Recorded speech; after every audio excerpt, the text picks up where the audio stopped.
Ever had a neighbor who acts like your space doesn't exist? That was my life for 3 straight weeks. A guy who thought his motorcycle was the center of the universe. He blocked my bike every single day, ignored my notes, brushed me off like I was a problem.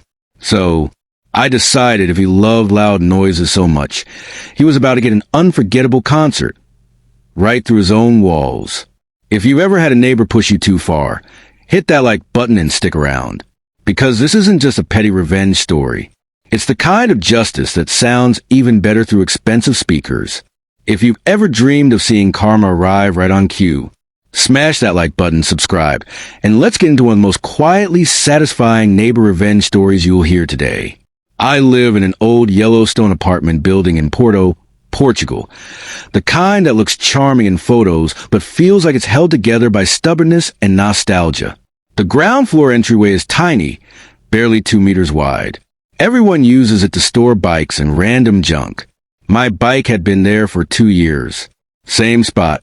Everyone respected it. Then came the new guy. His name was Miguel, mid-30s, slick hair, leather jacket, and a motorcycle that looked like it belonged in a showroom, not our crumbling hallway.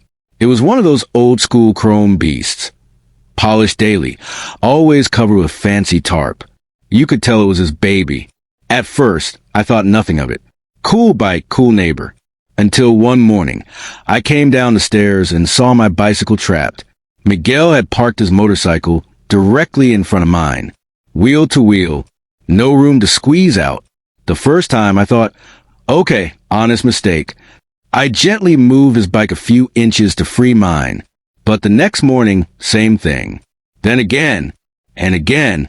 3 days in, I left a note on his cover. Hey, could you please leave a little space for my bike? Thanks. No response. So I caught him in person one evening, wiping down the chrome like he was polishing his soul. Hey, Miguel, could you maybe park a bit to the side? I can't get my bike out without moving yours. He barely looked up. There's plenty of space. You could just go around it. I glanced at the wall behind me. Barely a few inches of clearance.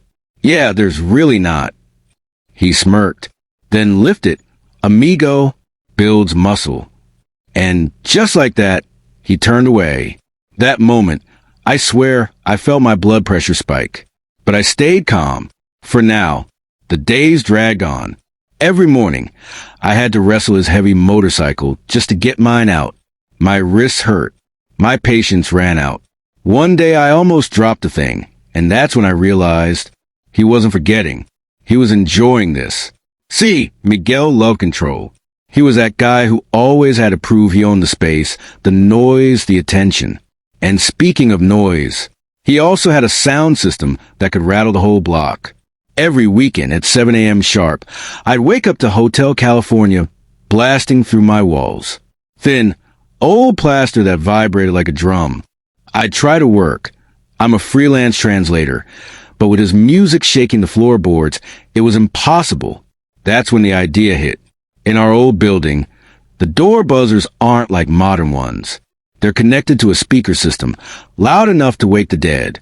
And conveniently, I had access to that main buzzer. So, I started giving his precious speaker some exercise. Not constantly, just randomly. Tuesday, 9:30 a.m. Buzz. Thursday, 3 p.m. Buzz. Saturday evening, right as Stairway to Heaven hit the chorus, that buzzer echoed through every apartment like a fire alarm. You couldn't turn it down, couldn't ignore it. The best part? He never knew when it was coming.